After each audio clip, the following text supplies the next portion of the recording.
the non-Jews, the Gentiles, have to follow these specific laws from the laws of Moses.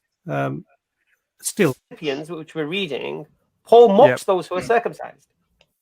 So I don't know how this reckless badger would reconcile that. You're welcome to come on. Look at Paul and Jesus. We will consistently see not discontinuity, but in fact continuity. We will see the fact that Jesus in many cases appeals to the law, and he says that it is binding, but he also makes statements later that qualify how that law will be kept. It is not what goes into the mouth of a man, not what a man eats that defiles him in Mark, but what comes out of his heart. So in fact, is Jesus denying the dietary laws? No. So how do we understand this? Well, for example, in our Orthodox Study Bible, the notes in Leviticus are excellent because they explain in detail that the way that the ceremonial laws are kept now are in a spiritual sense. Luke 21 is a prediction of what would happen in 70 AD, that the temple would be destroyed, and it was in 70 AD. That's why from the time of Christ to the time of the destruction of the temple, it's the transition period. So yes, there's going to be decisions about what Gentile converts need to do when they come into the church. Do they need to be circumcised? You know, you've heard this argument. It's settled in Acts 15. All right. So there's a process. And even after this period, when there's still a lot of Jewish converts in the first 10 chapters of Acts, and even past the first 10 chapters of Acts, when the message begins to go out to the Gentiles from Paul and Peter. So what happens is that you have this transition period, and it becomes abundantly clear.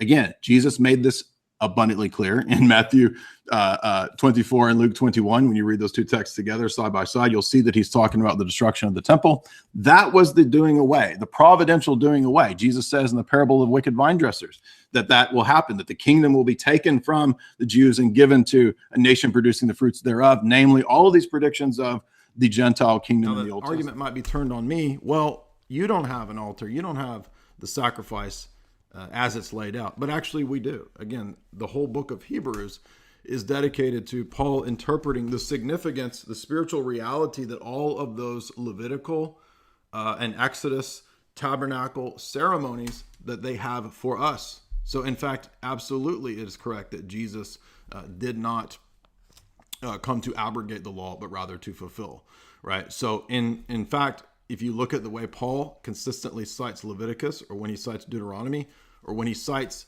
ceremonial laws, as they are sometimes called, Paul applies those spiritual principles to the church.